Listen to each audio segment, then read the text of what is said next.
ವೀಕ್ಷಕರೇ ನಮಸ್ಕಾರ. ಇದು ರಿಪಬ್ಲಿಕ್ ಕನ್ನಡ. ನಾನು ಶ್ರೀಲಕ್ಷ್ಮಿ ಅಭಿಜಿತ್. ಇದು ಬುರ್ಡೆ ಗ್ಯಾಂಗ್ನ ಈ ಕ್ಷಣದ ಸ್ಫೋಟಕ ಸುದ್ದಿ ರಿಪಬ್ಲಿಕ್ ಕನ್ನಡದಲ್ಲಿ. ಬಿ ಗ್ಯಾಂಗ್ನ ಬ್ರೇಕಿಂಗ್ ನ್ಯೂಸ್ ನಿಮ್ಮ ರಿಪಬ್ಲಿಕ್ ಕನ್ನಡ ಕೊಡ್ತಾ ಇದೆ.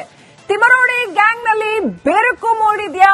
ಮಹಾ ಬಿರುಕು ನೋಡಿ. ಸಂಕಷ್ಟ ಬಂದಾಗ ಹೀಗೇನೆ ನಾನೊಂದ್ ದಾರಿ ನೀನೊಂದ್ ದಾರಿ ಅನ್ನೋ ಸ್ಥಿತಿ ಉಂಟಾಗಿದ್ಯಾ? ಷಡ್ಯಂತ್ರ ಮಾಡುವಾಗ ಒಟ್ಟಿಗೆ ಇದ್ದವರು ಈಗ ದೂರ ದೂರ ಯಾಕೆ? ಡೀಟೇಲ್ಸ್ ಕೊಡುತ್ತೆ ರಿಪಬ್ಲಿಕ್ ಕನ್ನಡ. ವೀಕ್ಷಕರೇ, ಒಟ್ಟಿಗೆ ಇದ್ದು ಷಡ್ಯಂತ್ರ ರೂಪಿಸಿ ಮಜಾ ತಗೊಂಡವರು ಈಗ ದೂರ ದೂರ. ಇನ್ವೆಸ್ಟಿಗೇಷನ್ ಈ ಹಂತಕ್ಕೆ ಬರುತ್ತೆ ಅಂತ ನಿರೀಕ್ಷೆ ಮಾಡಿರಲಿಲ್ಲ ಅಂತ ಅನ್ಸುತ್ತೆ. ಬುರ್ಡೆ ಗ್ಯಾಂಗ್ನ ಬಣ್ಣ ಹೀಗೆ ಬಯಲಾಗುತ್ತೆ ಅಂತ ನಿರೀಕ್ಷೆ ಮಾಡಿರಲಿಲ್ಲ ಅನ್ಸುತ್ತೆ.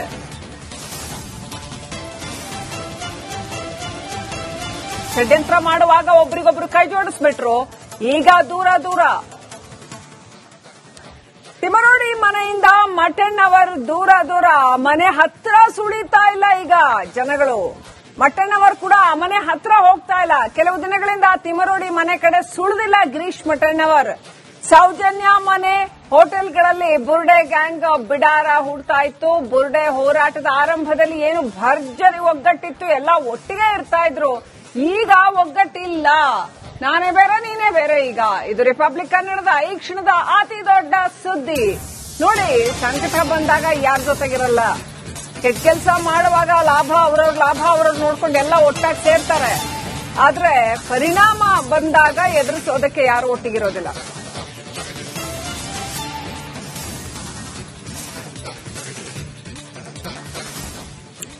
ಬುರ್ಡೆ ಹೋರಾಟದ ಆರಂಭದಲ್ಲಿ ಇದ್ದಂತಹ ಒಗ್ಗಟ್ಟು ಈಗ ಇಲ್ಲ.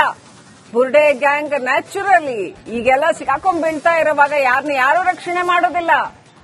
ಏನು ಭಾರಿ ದೊಡ್ಡ ಬೀಡು ಅಂತೆಲ್ಲ ಹೆಸರು ಕಟ್ಕೊಂಡು ದೊಡ್ಡ ಸಾಮ್ರಾಜ್ಯ ಕಟ್ಟಲಿಕ್ಕೆ ಹೊರಟಿದ್ರಾ? ಆದ್ರೆ ಈಗ ಸಂಕಟ ಬಂದಾಗ ಯಾರೂ ಇಲ್ಲ ಒಟ್ಟಿಗೆ.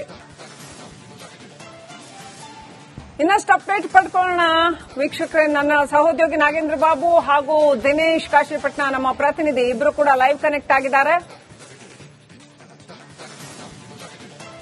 Let me go to Nagendra Babu first. Nagendra Babu, ಈಗ ತಿಮರೋಡಿ ಬೀಡಿಗೆ ಜನ ಹೋಗ್ತಾ ಇಲ್ಲ, ಜೊತೆಗೆ ಈ ಕಡೆ ಗಿರೀಶ್ ಮಠಣ್ಣವರ್ ತಿಮರೋಡಿ ಅವರ ಮನೆಗೆ ತಲೆ ಹಾಕಿಲ್ಲ ಅನ್ನುವಂತ ಪ್ರಶ್ನೆ.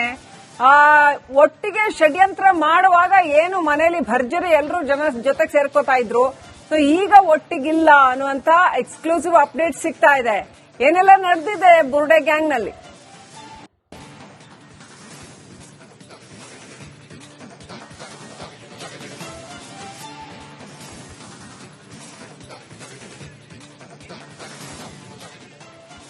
ಶ್ರೀಲಕ್ಷ್ಮಿ, ನೋಡಿ, ಈ ಒಂದು ಗ್ಯಾಂಗ್ ನ ವಿಚಾರವಾಗಿ ಮಾತಾಡೋದಾದ್ರೆ ಒಂದೊಂದು ನಡೆ ಕೂಡ ಹಲವು ಅನುಮಾನಗಳಿಗೆ ಕಾರಣವಾಗ್ತಾ ಇದೆ.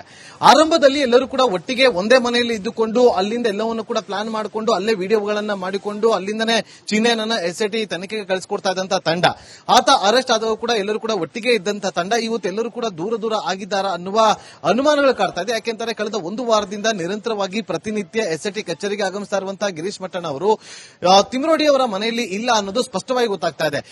ಪ್ರಮುಖವಾಗಿ ಮಹೇಶ್ ಶೆಟ್ಟಿ ತಿಮರೋಡಿ ಅವರ ನಿವಾಸದಿಂದ ಗಿರೀಶ್ ಮಠಣ್ಣ ಅವರನ್ನ ಹೊರ ಹಾಕಲಾಗಿದೆ ಅನ್ನೋ ಮಾಹಿತಿಗಳು ಸಿಗ್ತಾ ಇದೆ.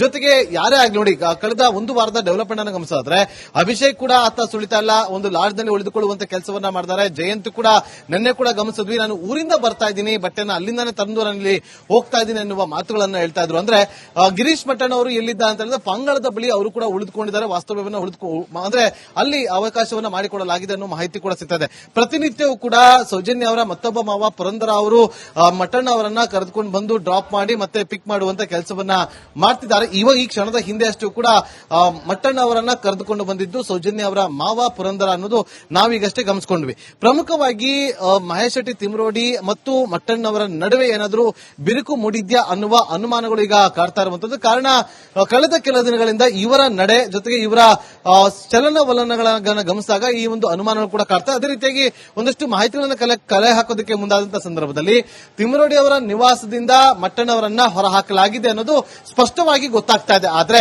ಇದರಿಂದ ಏನಾದರೂ ಬೇರೆಯದೇ ಕಾರಣಗಳು ಇದೆಯಾ ಅಥವಾ ಬೇರೆ ಏನಾದರೂ ಪ್ಲಾನ್ ಅನ್ನ ಮಾಡ್ಕೊಂಡಿದ್ದಾರೆ ಅನ್ನೋದು ಸದ್ಯಕ್ಕಂತೂ ಗೊತ್ತಾಗ್ತಾ ಇಲ್ಲ. ನೋಡಿ, ಒಂದು ಕಡೆ ಜಯಂತ್ ವಿಚಾರಣೆ ನಡೀತಾ ಇದೆ, ಮಠಣ್ಣ ಅವರ ವಿಚಾರಣೆ ನಡೀತಾ ಇದೆ, ವಿಠಲ್ಗೌಡ ಅವರ ವಿಚಾರಣೆ ಕರೆಯಲಾಗಿದೆ, ಪ್ರದೀಪ್ ಅನ್ನು ಕೂಡ ವಿಚಾರಣೆಗೆ ನಡೆಸುವಂತ ಕೆಲಸವನ್ನ ಎಸ್ಐಟಿ ಮಾಡ್ತಾ ಇದೆ. ನಿನ್ನೆ ರಾತ್ರಿ ಅಷ್ಟೇ ಇಬ್ಬರನ್ನ ನಿಮ್ಮ ವಿಚಾರಣೆ ಮುಗಿದಿದೆ, ನಮಗೆ ಏನಾದರೂ ಮತ್ತೆ ಅವಶ್ಯಕತೆ ಇದ್ರೆ ನಿಮ್ಮನ್ನ ಕರೆಸ್ತೀವಿ ಅಂತ ಹೇಳಿದ್ರು.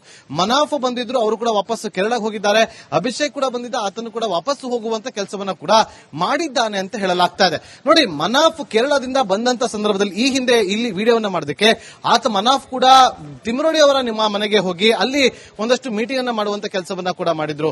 ಯಾರೇ ಹೊರಗಡೆಯಿಂದ ಬಂದರೂ ಕೂಡ ಅವರೆಲ್ಲರೂ ಕೂಡ ಹೋಗಿ ಉಳಿದುಕೊಳ್ತಾ ಇದ್ದು ಮಹೇಶ್ ಶೆಟ್ಟಿ ತಿಮ್ರೋಡಿ ಅವರ ಸಹೋದರನ ಮನೆಯಲ್ಲಿ ಅವರೆಲ್ಲರೂ ಕೂಡ ಹೋಗಿ ಉಳಿದುಕೊಳ್ತಾ ಇದ್ರು. ಅಲ್ಲೇ ಎಲ್ಲವೊಂದು ಕೂಡ ಪ್ಲಾನ್ಗಳನ್ನ ಕೂಡ ಮಾಡ್ತಾ ಇದ್ರು, ಮಾತುಕತೆಯನ್ನು ನಡೆಸ್ತಾ ಇದ್ರು. ಆದ್ರೆ ಕಳೆದ ಒಂದು ವಾರದ ಈಚೆಗೆ ಅಂದ್ರೆ ಚಿನ್ನೆಯ ಬಂಧನ ಆದ ಬಳಿಕ, ಆತನನ್ನ ಜೈಲಿಗೆ ಕಳುಹಿಸಿದ ಬಳಿಕ ಇವರನ್ನ ಯಾವಾಗ ಏಕಾಏಕಿ ವಿಚಾರಣೆಗೆ ಕರೆಸ್ಕೊಳ್ತಾರೋ ಆ ಕ್ಷಣದಿಂದಲೂ ಕೂಡ ಎಲ್ಲೋ ಒಂದ್ ಕಡೆ ಈ ಒಂದು ಗ್ಯಾಂಗ್ ನ ನಡುವೆ ಬಿರುಕು ಮೂಡಿರೋದು ಸ್ಪಷ್ಟವಾಗಿ ಗೊತ್ತಾಗ್ತಾ ಇದೆ. ಅಥವಾ ಇವರು ಇದನ್ನ ಬಿಂಬಿಸುವಂತ ಕೆಲಸವನ್ನ ಮಾಡ್ತಾ ಇದ್ದಾರಾ ಗೊತ್ತಿಲ್ಲ. ಇದ್ರ ಹಿಂದೆ ಏನಾದ್ರೂ ಪ್ಲಾನ್ಗಳಿದ್ಯಾ ಅದು ಕೂಡ ಗೊತ್ತಾಗ್ತಾ ಇಲ್ಲ. ನೋಡಿ, ಆರಂಭದಲ್ಲಿ ಎಲ್ಲರೂ ಕೂಡ ಒಟ್ಟೊಟ್ಟಿಗೆ ಬರ್ತಾ ಇದ್ದಂತವರು, ತಿಮ್ರೋಡಿ ಅವರ ಸಹೋದರನ ಮಗ ತನಿಷ್ ಕೂಡ ಇಲ್ಲಿಗೆ ಬಂದು ಅವರನ್ನ ಡ್ರಾಪ್ ಮಾಡುವಂತ ಕೆಲಸವನ್ನ ಮಾಡ್ತಾ ಇದ್ದ. ಆದ್ರೆ 3-4 ದಿನಗಳಿಂದ ನಿರಂತರವಾಗಿ ಮಟ್ಟಣ್ಣ ಅವರು ಬರ್ತಾ ಇರುವಂತದ್ದು ಪುರಂದರ ಗೌಡನ ಜೊತೆಯಲ್ಲಿ, ಜಯಂತ್ ಬರ್ತಾ ಇರೋದು ಏಕಾಂಗಿಯಾಗಿ, ಅಭಿಷೇಕ್ ಬರ್ತಾ ಇರೋದು ಕೂಡ ಏಕಾಂಗಿಯಾಗಿ. ಹಾಗಾಗಿ ಇದೆಲ್ಲ ಡೆವಲಪ್ಮೆಂಟ್ ಗಳನ್ನ ನೋಡ್ತಾ ಇದ್ರೆ ತಿಮ್ರೋಡಿ ಅವರ ನಿವಾಸದಿಂದ ಮಟ್ಟಣ್ಣ ಅಂಡ್ ಟೀಮ್ ಅನ್ನ ಹೊರಗೆ ಹಾಕುವಂತ ಕೆಲಸಗಳು ನಡೆದಿದೆ ಅನ್ನೋದು ಇಲ್ಲಿ ಸ್ಪಷ್ಟವಾಗಿ ಗೊತ್ತಾಗ್ತಾ ಇದೆ. ಶ್ರೀಲಕ್ಷ್ಮಿ, ಇವರ ಚಲನವಲನಗಳನ್ನ ಗಮನಿಸಿದಾಗ ಈ ಒಂದು ಅನುಮಾನಗಳು ಕೂಡ ಕಾಡ್ತಾ. ಅದೇ ರೀತಿಯಾಗಿ ಒಂದಷ್ಟು ಮಾಹಿತಿಗಳನ್ನ ಕಲೆ ಹಾಕೋದಕ್ಕೆ ಮುಂದಾದಂತಹ ಸಂದರ್ಭದಲ್ಲಿ ತಿಮ್ರೋಡಿ ಅವರ ನಿವಾಸದಿಂದ ಮಟ್ಟಣ್ಣವರನ್ನ ಹೊರಹಾಕಲಾಗಿದೆ ಅನ್ನೋದು ಸ್ಪಷ್ಟವಾಗಿ ಗೊತ್ತಾಗ್ತಾ ಇದೆ. ಆದ್ರೆ ಇದರಿಂದ ಏನಾದ್ರೂ ಬೇರೆಯದೇ ಕಾರಣಗಳು ಇದೆಯಾ ಅಥವಾ ಬೇರೆ ಏನಾದ್ರೂ ಪ್ಲಾನ್ ಅನ್ನ ಮಾಡ್ಕೊಂಡಿದ್ದಾರೆ ಅನ್ನೋದು ಸದ್ಯಕ್ಕಂತೂ ಗೊತ್ತಾಗ್ತಾ ಇಲ್ಲ. ನೋಡಿ, ಒಂದು ಕಡೆ ಜಯಂತ್ ವಿಚಾರಣೆ ನಡೀತಾ ಇದೆ, ಮಟ್ಟಣ್ಣ ಅವರ ವಿಚಾರಣೆ ನಡೀತಾ ಇದೆ, ವಿಠಲ್ಗೌಡ ಅವರ ವಿಚಾರಣೆ ಕರೆಯಲಾಗಿದೆ, ಪ್ರದೀಪನ್ನ ಕೂಡ ವಿಚಾರಣೆಗೆ ನಡೆಸುವಂತ ಕೆಲಸವನ್ನ ಎಸ್ಐಟಿ ಮಾಡ್ತಾ ಇದೆ. ನಿನ್ನೆ ರಾತ್ರಿಯಷ್ಟೇ ಇಬ್ಬರನ್ನ ನಿಮ್ಮ ವಿಚಾರಣೆ ಮುಗಿದಿದೆ, ನಮಗೆ ಏನಾದ್ರು ಮತ್ತೆ ಅವಶ್ಯಕತೆ ಇದ್ರೆ ನಿಮ್ಮನ್ನ ಕರೆಸ್ತೀವಿ ಅಂತ ಹೇಳಿದ್ರು. ಮನಾಫ್ ಬಂದಿದ್ರು, ಅವರು ಕೂಡ ವಾಪಸ್ ಕೇರಳಕ್ಕೆ ಹೋಗಿದ್ದಾರೆ. ಅಭಿಷೇಕ್ ಕೂಡ ಬಂದಿದ್ದ, ಆತನು ಕೂಡ ವಾಪಸ್ ಹೋಗುವಂತ ಕೆಲಸವನ್ನ ಕೂಡ ಮಾಡಿದ್ದಾನೆ ಅಂತ ಹೇಳಲಾಗ್ತಾ ಇದೆ. ನೋಡಿ, ಮನಾಫ್ ಕೇರಳದಿಂದ ಬಂದಂತ ಸಂದರ್ಭದಲ್ಲಿ ಈ ಹಿಂದೆ ಇಲ್ಲಿ ವಿಡಿಯೋವನ್ನ ಮಾಡೋದಕ್ಕೆ ಆತ ಮನಾಫ್ ಕೂಡ ತಿಮ್ರೋಡಿ ಅವರ ನಿಮ್ಮ ಮನೆಗೆ ಹೋಗಿ ಅಲ್ಲಿ ಒಂದಷ್ಟು ಮೀಟಿಂಗ್ ಅನ್ನ ಮಾಡುವಂತ ಕೆಲಸವನ್ನ ಕೂಡ ಮಾಡಿದ್ರು. ಯಾರೇ ಹೊರಗಡೆಯಿಂದ ಬಂದರೂ ಕೂಡ ಅವರೆಲ್ಲರೂ ಕೂಡ ಹೋಗಿ ಉಳಿದುಕೊಳ್ತಾ ಇದ್ದು ಮಹೇಶ್ ಶೆಟ್ಟಿ ತಿಮ್ರೋಡಿ ಅವರ ಸಹೋದರನ ಮನೆಯಲ್ಲಿ ಅವರೆಲ್ಲರೂ ಕೂಡ ಹೋಗಿ ಉಳಿದುಕೊಳ್ತಾ ಇದ್ರು. ಅಲ್ಲೇ ಎಲ್ಲವೊಂದು ಕೂಡ ಪ್ಲಾನ್ಗಳನ್ನ ಕೂಡ ಮಾಡ್ತಾ ಇದ್ರು, ಮಾತುಕತೆಯನ್ನು ನಡೆಸ್ತಾ ಇದ್ರು. ಆದ್ರೆ ಕಳೆದ ಒಂದು ವಾರದ ಈಚೆಗೆ ಅಂದ್ರೆ ಚಿನ್ನೆಯ ಬಂಧನ ಆದ ಬಳಿಕ, ಆತನನ್ನ ಜೈಲಿಗೆ ಕಳುಹಿಸಿದ ಬಳಿಕ ಇವರನ್ನ ಯಾವಾಗ ಏಕಾಏಕಿ ವಿಚಾರಣೆಗೆ ಕರೆಸ್ಕೊಳ್ತಾರೋ ಆ ಕ್ಷಣದಿಂದಲೂ ಕೂಡ ಎಲ್ಲೋ ಒಂದ್ ಕಡೆ ಈ ಒಂದು ಗ್ಯಾಂಗ್ ನ ನಡುವೆ ಬಿರುಕು ಮೂಡಿರೋದು ಸ್ಪಷ್ಟವಾಗಿ ಗೊತ್ತಾಗ್ತಾ ಇದೆ. ಅಥವಾ ಇವರು ಇದನ್ನ ಬಿಂಬಿಸುವಂತ ಕೆಲಸವನ್ನ ಮಾಡ್ತಾ ಇದ್ದಾರಾ ಗೊತ್ತಿಲ್ಲ. ಇದ್ರ ಹಿಂದೆ ಏನಾದ್ರೂ ಪ್ಲಾನ್ಗಳಿದ್ಯಾ ಅದು ಕೂಡ ಗೊತ್ತಾಗ್ತಾ ಇಲ್ಲ.